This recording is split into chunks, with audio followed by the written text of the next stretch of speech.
నమస్తే, welcome to Suman TV. తలనొప్పి.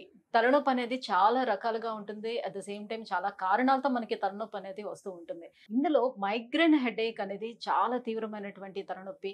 తలలో ఒక సమ్మెటతో బాదుతున్నంత తీవ్రంగా తలనొప్పి అనేది వస్తూ ఉంటుంది. సో దేనివల్ల మైగ్రేన్ హెడేక్ అనేది వస్తూ ఉంటుంది? Reasons, at the same time దాన్ని ఎలా కంట్రోల్ చేసుకోవాలి? ఎటువంటి ట్రీట్మెంట్ అందుబాటులో ఉంది? ఈ విషయాన్ని తెలియజేసేందుకు మనతో పాటు ఉన్నారు neuro physician doctor Venkata Harin Reddy garu from Srikara hospital, Madinaguda. Hello sir. Sir, తలనొప్పి. సో సాధారణంగా తలనొప్పి వచ్చిందనంటే దానికి డిఫరెంట్ రీజన్స్ కూడా ఉంటాయి కదా. మన బాడీలోని అసలు ఏ ఆర్గన్ లోని ఎటువంటి డిఫాల్ట్స్ జరుగుతూ ఉన్నాయి, దేని వల్ల వస్తుంది ఎవరికి తెలియదు. తలనొప్పి వస్తుందని అంటే చాలా మంది తలనొప్పి సంబంధించిన ఏదో ఒకటి మెడిసిన్ తీసేసుకుంటూ ఉంటారు. నిజానికి తలనొప్పి అనేది ఏ కారణాలతో వస్తుంటుంది, ఎన్ని రకాలుగా ఉంటుంది? తలనొప్పి ద మోస్ట్ ఫ్రీక్వెంట్, అంటే మాకు చాలా OPD cases. Headache is the most common complaint. So తలనొప్పి మెయిన్గా మనం కేటగిరైజ్ చేయాలంటే 2 టైప్స్: ప్రైమరీ, సెకండరీ. ప్రైమరీ అంటే దాని అర్థం బ్రెయిన్లో ఏం పెద్ద అండర్లయింగ్ క్రిటికల్ ప్రాబ్లం లేకుండా మనకు వచ్చే దాన్ని ప్రైమరీ హెడేక్ అంటాం. అందులో మోస్ట్ కామన్ ఈస్ మైగ్రేన్ తర్వాత టెన్షన్ టైప్ హెడేక్ అంటాము, ఇంకోటి క్లస్టర్ హెడేక్ అంటాం. So coming to secondary headache అనేది హెడేక్ ఉంటుంది, but there will be underlying critical condition in the brain. Maybe ఏమైనా ట్యూమర్ లాంటిది కావచ్చు, హై బీపీ వల్ల కావచ్చు, లేకపోతే చిన్న కంతులు లాంటివి కావచ్చు, క్లాట్స్ అయినా కావచ్చు. సో ఫస్ట్ ఆఫ్ ఆల్ మనం డిఫరెన్షియేట్ చేయాలి. So primary headache, secondary headache. అందులో కొన్ని డిఫరెన్షియేట్ అనేది క్లినికల్ హిస్టరీ బట్టి, పేషెంట్ ఫిజికల్ కండిషన్ బట్టి, ఎగ్జామినేషన్ బట్టి డిఫరెన్షియేట్ చేయొచ్చు. కొన్ని రెడ్ ఫ్లాగ్ సైన్స్ ఉంటాయి హెడేక్ కూడా. సో తీవ్రమైన హెడేక్, వామిటింగ్స్, అంటే ఒక సైడ్ నంబ్ అవ్వడము, మాట ఇబ్బంది అవ్వడప్పుడు మనం ఎప్పుడైనా సెకండరీ హెడేక్స్ గురించి ఆలోచించాలి. ప్రైమరీ హెడేక్స్లో జనరల్గా వామిటింగ్స్ ఉంటాయి, బట్ అంత సివియర్గా ఉండవు. అండ్ మోర్ ఓవర్ ఒక సైడ్ చేతు కాలు పడిపోయినట్టు కానీ, స్పీచ్ డిస్టర్బెన్సెస్ కానీ ఉండవు. ఇప్పుడు కొంతమందికి సరిగ్గా నిద్ర లేనప్పుడు హెడేక్ వస్తుందని చెప్తూ ఉంటారు. అట్ ద సేమ్ టైం కొంచెం స్ట్రెస్ తీసుకున్నా నాకు హెడేక్ వస్తుందని చెప్తారు. దేని వల్ల, అది ఏ కారణంతో వస్తుంది?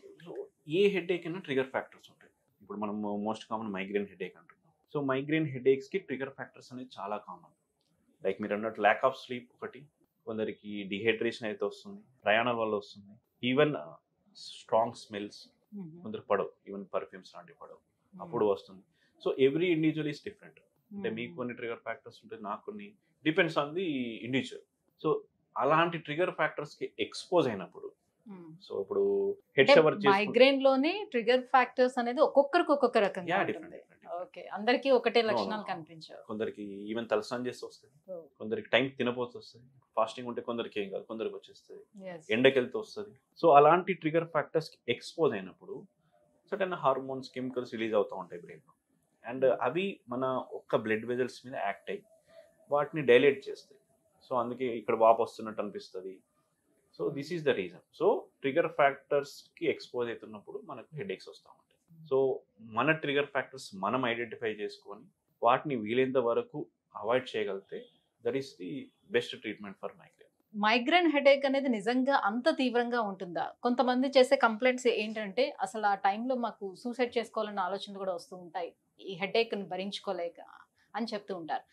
అంత తీవ్రంగా ఉంటుందా? అసలు దానికి ట్రీట్మెంట్ అంటూ ఏమీ లేదా? Obviously there are types of migraine also. Simple migraine, complicated, అలా మైగ్రేన్లో కూడా టైప్స్ ఉంటాయి. ఈవెన్ మైగ్రేన్ చాలా ఎక్కువ వచ్చి కూడా అన్కాన్షియస్ కూడా అవుతారు. మైగ్రేన్ వల్ల ఫిట్స్ కూడా వస్తాయి. సో అంత కాంప్లికేటెడ్ ఉంటాయి. సో కొందరికి మల్టిపుల్ ట్రిగర్ ఫ్యాక్టర్స్ ఉంటాయి. సో అలా ఎక్స్పోజ్ అయినప్పుడు సడన్గా సివియర్ హెడేక్ వచ్చి కళ్ళు తిరిగి పడిపోవడం, అన్కాన్షియస్ అవ్వడం, ఫిట్స్ కూడా వస్తాయి. సో చాలా కాంప్లికేటెడ్, అంటే ఇట్స్ లైక్, అంటే సింపుల్ నుంచి వెరీ కాంప్లికేటెడ్ వరకు ఉంటుంది migraine. And it starts from age of even 5 years నుంచి కూడా స్టార్ట్ అవుతుంది. చైల్డ్హుడ్ మైగ్రేన్ కూడా ఉంటుంది. దాన్ని అప్పుడే ట్రీట్ చేసుకోవడానికి సాధ్యం అవుతుందా? అంటే దాన్ని ట్రీట్ చేసుకోవచ్చు. దానికి prevention is the better actually. వచ్చాక టాబ్లెట్స్ వేసుకోవడం వేరే, ప్రివెన్షన్ ఇప్పుడు చిన్నపిల్లలో స్టార్ట్ అవుతుంది. బట్ వీ కాంట్ నెగ్లెక్ట్, ఏదో చెప్తున్నాడని దాన్ని నెగ్లెక్ట్ చేయాల్సింది లేదు. Any headache should be properly treated. అంటే సాధారణంగా కొంచెం పెద్దవాళ్ళకి వచ్చింది అనుకోండి, లైక్ వాళ్ళకి ఏదో స్ట్రెస్ కారణంగా మీకు ఏంటి ప్రాబ్లం ఉంది, ఓకే నీకు వచ్చింది హెడేక్ అంటే ఓకే. అంత చిన్నపిల్లలకి వచ్చేటప్పుడు అసలు నీ ప్రాబ్లం ఏంటి, నీకు అంత స్ట్రెస్ లెవెల్స్ ఏమున్నాయి, ఎందుకు వస్తుంది హెడేక్ అని క్వశ్చన్ చేసి చాలా లైట్ తీసుకుంటూ ఉంటారు కూడా పేరెంట్స్. సో ఇలాంటి సిమ్టమ్స్ కనిపించేటప్పుడు పేరెంట్స్ ఎలా అలర్ట్ అవ్వాలి? బిఫోర్, అంటే చైల్డ్హుడ్ లోనే మనం ట్రీట్మెంట్ తీసుకుంటే ఫర్దర్ గా ఇంకా వచ్చే ఛాన్స్ అనేది ఉండదా వాళ్ళకి? Childhood migraine is common. అంటే అంటే జెనెటికల్ గా కూడా వచ్చే అవకాశం యా ఉంటుందా ఇట్స్ ఏ మైగ్రేన్ అనేది? జెనెటికల్ హెరిడిటరీ కూడా వస్తుంది. అండ్ చైల్డ్హుడ్ అంటే తరచూ చెప్తున్నారు హెడేక్స్ అని. దానికి నాట్ ఓన్లీ స్ట్రెస్. అంటే మాక్సిమం పిల్లలు హెడేక్ అని కంప్లైంట్ చేసేటప్పుడు మేబీ వాళ్ళకి సైట్ ఏమైనా వస్తుందేమోననే ఆలోచన యా చేస్తూ డెఫినెట్లీ. ఉంటారు కదా. ఒకటి సైట్ ప్రాబ్లం ఉన్నప్పుడు వస్తుంది. ఇంకొకటి ఐరన్ డెఫిషియన్సీ ఉన్నప్పుడు వస్తుంది. Calcium deficiencies. మేబీ ఆ పిల్లోనికి అది ట్రిగర్. ఇప్పుడు చాలా మందికి ఐరన్ డెఫిషియన్సీ ఉంటుంది. ఫీమేల్స్‌కి, పిల్లలకి, ఆడవాళ్ళకి. అందరికి మైగ్రేన్ హెడేక్ రావాలని లేదు.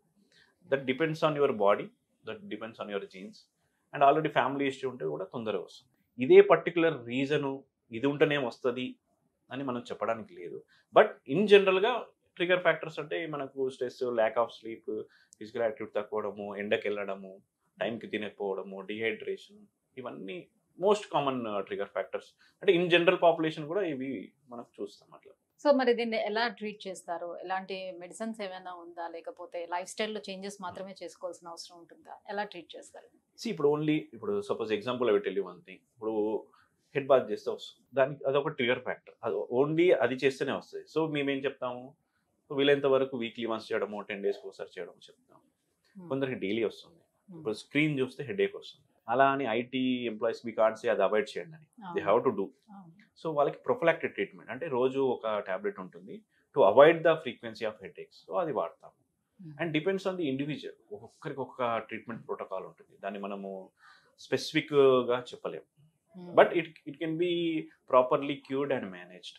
సో మైగ్రేన్ హెడేక్ లో మనకు ఓన్లీ వన్ సైడే మనం చూస్తామా? బోత్ సైడ్స్ కూడా చూడొచ్చు. No most commonly one side, but both sides ఉంటుంది. డిఫ్యూజ్ గా అంటే హోలోక్రేనియల్ అంటాం, అది కూడా ఉంటుంది.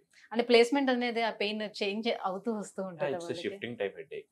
అంటే నాట్ మ్యాండేటరీ షిఫ్టింగ్ ఉండాలి, but most of the time 70 to 80% one sided ఉంటుంది. అప్పుడప్పుడు మన నెక్ పెయిన్ కూడా ఉంటుంది, దాంతో ఐ పెయిన్ కూడా ఉంటుంది. సో ప్రాపర్ క్లినికల్ హిస్టరీ ఉండి, ప్రాపర్ ఎగ్జామినేషన్, ప్రాపర్ మన ట్రిగర్ ఫ్యాక్టర్స్ అవాయిడ్ చేసుకుంటూ మెడికేషన్ తీసుకుంటే 95% we can avoid migraine headaches. So maximum migraine ఉండేవాళ్ళు ఎలాంటి ఫుడ్ ని అవాయిడ్ చేయాలి? I told you this is specific, very specific. కొందరికి ఐ మీన్ డైరీ ప్రొడక్ట్స్ వల్ల వస్తుంది, కొందరికి కాఫీ తాగుతూ వస్తుంది, కొందరు కాఫీ తాగితే తగ్గిపోతుంది. అండ్ టైం కొంచెం అంటే స్కిప్ వాళ్ళకున్న సిమ్టమ్స్, వాళ్ళకున్న లక్షణాలని బేస్ చేసుకొని అంటే మనం చెప్పొచ్చు. We are master of our own body. మనకు తెలుసు ఏది ట్రిగర్ అని. సో దాన్ని అవాయిడ్ చేసుకోవాలి.